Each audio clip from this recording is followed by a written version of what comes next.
C'est une commission histoire dont je suis le président. Et donc, je vais vous présenter rapidement nos activités, qui sont diverses et variées.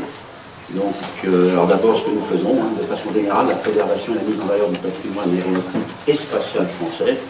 Et ça inclut des personnes, on nous dit toujours beaucoup trop, malheureusement, en France. Ok.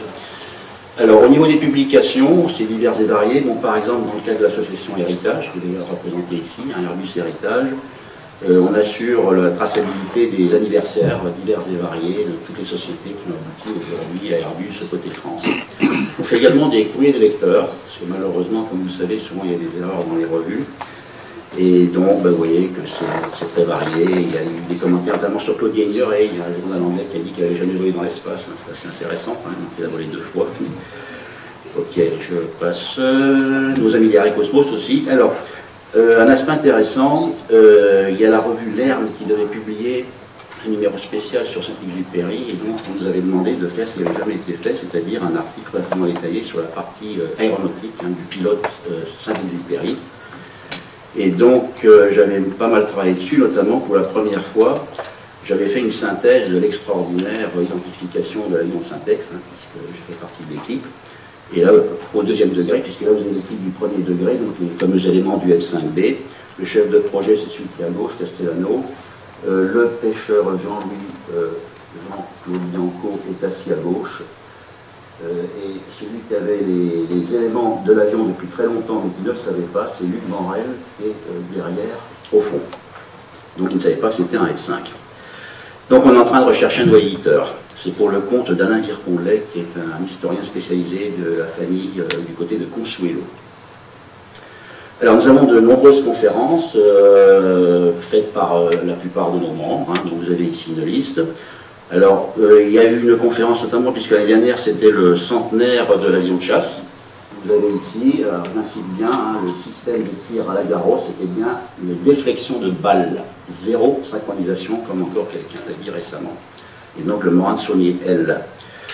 À l'occasion du congrès d'astronautique de Jérusalem, où il y a également un symposium histoire, on a présenté un papier sur le Jericho. Alors le Jericho, c'est en fait la reprise du 2e étage de la fusée Diamant.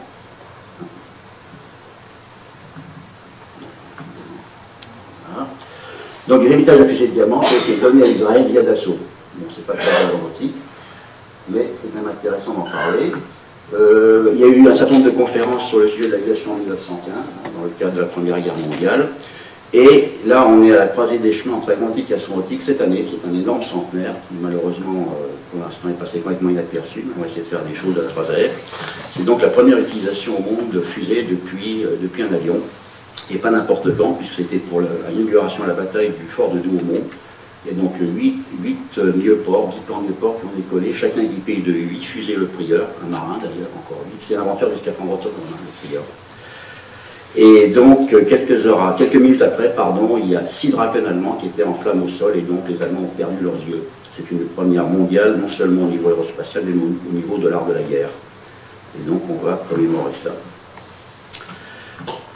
Toujours dans les conférences, des conférences classiques sur les histoires diverses et variées d'astronautique, d'aviation, Roland Garros, dont on parle beaucoup à l'heure actuelle, et également au niveau de Meudon, une opération intéressante est en train de se faire, puisque un historien, une personne est en train de s'intéresser aux 4 grands piliers de Meudon au niveau aéronautique, Doran, Ferber, Renard et Le Thor.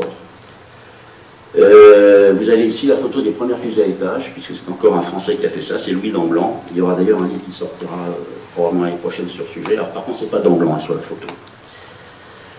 Bien, alors nous intervenons également au niveau des médias, de manière variée.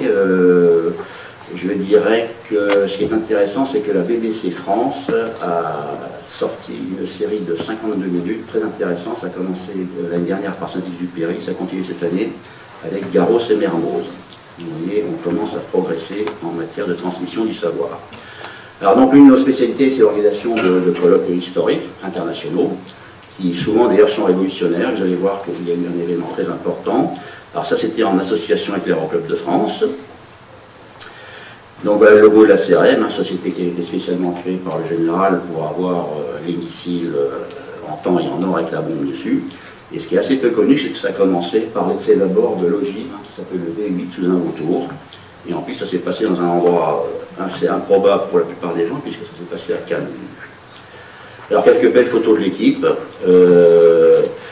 comme il n'y a pas trop de temps, je vais quand même signaler cette photo. Vous avez ici un certain Charlet Attali. C'est la famille très éloignée du ministre, qui était le chef de projet Diamant. Donc, c'est l'un des grands artisans de la réussite exceptionnelle de ce programme, qui a conduit la France de devenir la troisième puissance spatiale au monde, et ceci dès le premier essai, parce que seuls 3 pays l'ont fait.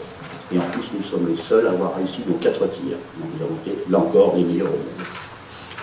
Vous avez ici Bernard Dorléa, qui est un grand ingénieur, monsieur Laurent Joie, qui était en fait le responsable du programme technologique qui a permis justement de réussir dès le premier essai.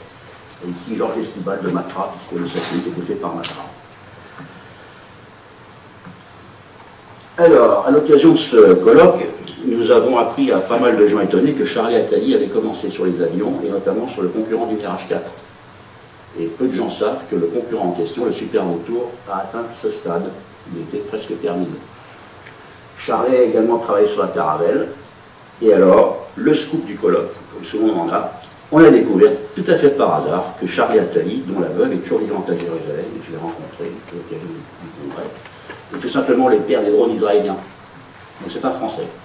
Et pourquoi? Parce que justement, il avait une culture aéronautique.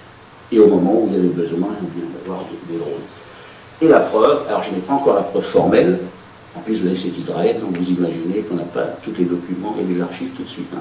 Par contre, il y avait cette photo chez Georges Attali, un certain Benaraim Begin en train de féliciter Charlet Attali. Donc ça, si ce n'est pas une preuve. Bien. Bon, on a profité également pour parler des satellites. Hein, donc, ce qu'il faut savoir, c'est qu'à la même époque, la France a également lancé un satellite avec les États-Unis qui s'appelait Ferrin. Après le satellite A1 qui s'appelait Astérix, il y a eu la série des satellites scientifiques du CNES, les D1, avec Jean-Pierre Course, ici, qui d'ailleurs est intervenu lors du colloque. Hein. On avait également de prestigieux témoins qui étaient présents. Alors, l'association Roland-Garros Aviateur, eh bien, elle continue. Et donc, le grand événement, dont je pense Jean-François va aussi parler, c'est la sortie des mémoires de Garros dans la version originale. C'est ça qui est assez extraordinaire, c'est que pendant 100 ans, on s'est coltiné une version qui avait été trafiquée, angélisée en fait, et malheureusement mal modifiée par l'auteur. Et là, donc, pour la première fois, elle sort en version originale, et effectivement, c'est très très bien écrit. Vraiment, Garros était un homme de toutes les qualités, de toutes les facettes. Alors, on prévoit en janvier l'année prochaine de faire un grand spectacle artistique au Carrousel du Louvre, avec des danseurs notamment de tous les pays où Garros est passé. Et puis, lorsqu'on a visité dans le cadre des commémorations du centenaire Bizerte, Tunis et Ksar Saïd, je m'étais plaint qu'il n'y ait aucune plaque au niveau du décollage de Roland Garros, lorsqu'en 1912, il a réalisé le premier vol intercontinental de l'histoire, un an en Méditerranée, puisqu'il part de Tunis et se pose à Marsala, en Sicile, donc c'est le premier vol intercontinental. Et donc du coup, nos amis tunisiens proposent de faire une grande manifestation pour ce 105e anniversaire l'année prochaine, à Ksar Saïd, où il y a l'hippodrome, et avec même éventuellement une statue, et faire venir des avions. Bon, on compte mettre une plaque rue Allot, là où Garros a habité, et puis surtout, il y a un grand projet qui se fait jour, on a commencé à en parler avec Luc Fournier d'ailleurs, c'est de mettre Garros au Panthéon. Tout simplement. Et ceci en 2018 pour le centenaire donc pour les anniversaires divers et variés correspondant à la fois à sa naissance, à son diplôme HEC et à son décès. On va voir si on y arrive. Le projet a pour origine la Réunion, en fait. C'est la Réunion qui a démarré. Bon, donc comme je vous l'ai dit, nous coopérons avec la commission HLR au Club de France. Autre spécialité, nos années d'histoire, que vous connaissez certainement tous maintenant. Donc les derniers ont lieu avec Bernard Pourchet, qui était le dernier directeur d'Apostale de nuit. Et puis nous avons eu ensuite en décembre Maurice Colliex, qui est un pionnier assez peu connu, mais qui a quand même construit avec Janson le plus gros hydravion au monde à l'époque, qui se trouve en bas à droite. Et le conférencier était donc Philippe Ladure, qui est le président des Amis de Gabriel Voissin, et Jacques Béraud, qui est en fait un descendant de Colliex. On a souvent des descendants, et d'ailleurs ça va être le cas ce samedi. Donc sur René Fonck, avec un de ses descendants, Arnaud Salinas, qui d'ailleurs va également présenter des toiles. La suivante, ce sera le 18 juin, donc sur Louis d'Amblans, et cette fois-ci, c'est bien Louis d'Amblans. Alors là, c'est pas une fusée à l'étage. Et puis, nous avons d'ores et déjà prévu un samedi assez intéressant en fin d'année avec Caillard, qui est un ancien pilote d'essai notamment de la Corvette. On parlera de plusieurs choses, notamment du Delta VX, des avions Hirsch à stabilité variable, etc. Bon, voilà les différents projets qu'on a pour la suite, notamment Philippe Dutemps, qui était un des premiers hommes à faire un bond en partant d'un plan incliné, un petit peu avant Clément Ader. On va avoir un samedi sur les cerfs-volants. Il y avait une présentation extraordinaire au Carrefour de l'Air d'un historien des cerfs-volants, et d'ailleurs, dans les ferrailles, se sont fortement inspirés d'un Australien qui s'appelle Harry Vail, qui avait essayé ces cerfs-volants dans son pays bien avant eux. Alors, au niveau du groupe de recherche sur les engins et fusées françaises, qui est vraiment le groupe d'experts, bon, je ne sais pas si complètement sûr, mais quand même, sachez-le, nous couvrons toute l'histoire des fusées françaises depuis les débuts, c'est même avant Jeanne d'Arc, en 1416 à Metz. Et nous étions 6, malheureusement, nous ne sommes plus que 5, suite au décès d'un de nos membres extrêmement actifs, qui était également président du groupe Île-de-France de la 3AF. Bon, les activités enseignement continu. Alors, ce qui est intéressant, c'est que l'année dernière, il y a l'ENAC qui est entré. L'ENAC nous a demandé une conférence sur l'histoire de l'aviation à Toulouse, donc on espère que ça va durer. Dans les divers, eh bien, donc nous avons supporté un historien débutant à Toulouse sur Cervanty, un des plus grands ingénieurs au monde, un ingénieur du Concorde. Et puis, nous avons également on relit des ouvrages internationaux, puisque nous avons été consultés par un Russe qui a écrit une histoire de la défense aérospatiale au XXe siècle. Et effectivement, il y avait bien besoin de faire pas mal de corrections, et le bouquin est sur le point de sortir à Vienne. Bon, nous avons participé bien sûr au Festival des Étoiles et des Ailes. Ce qui est intéressant, c'est que MBDA, le grand missile européen, a décidé de sortir un livre sur l'histoire des engins européens à tendance MBDA quand même. Et donc la commission va servir d'expert. Et puis, bon, dans les choses variées que nous faisons, nous répondons aux questions, nous pistons les anniversaires, les distinctions, les décès. Et puis, comme un certain nombre d'entre vous ont dû le remarquer, malheureusement, depuis le mois de novembre, vous n'avez plus guère de nouvelles de nous, parce que nous sommes considérés comme spammer-chef par Google. Donc j'espère qu'on trouvera une solution.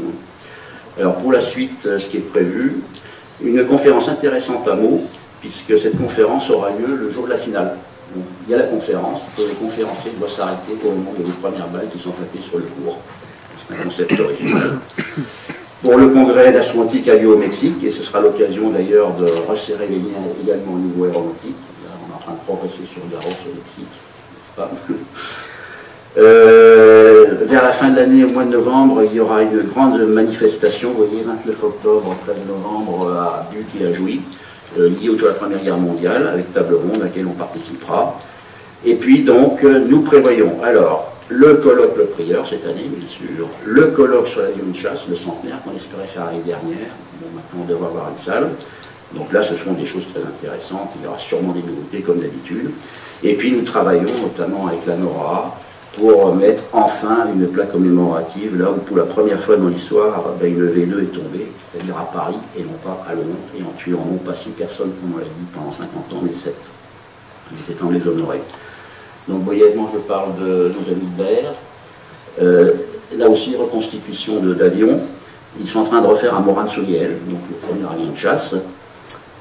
Voici l'état d'avancement du fuselage en janvier 2013. Un an après, il est à peu près terminé. Au mois de juin, donc, ils ont attaqué la voilure. Et donc, normalement, la machine devrait être prête à voler à la fin de l'année ou au début de l'année prochaine. Et là aussi, ils ont un concept, un projet de musée virtuel et également de musée réel. Voilà, merci.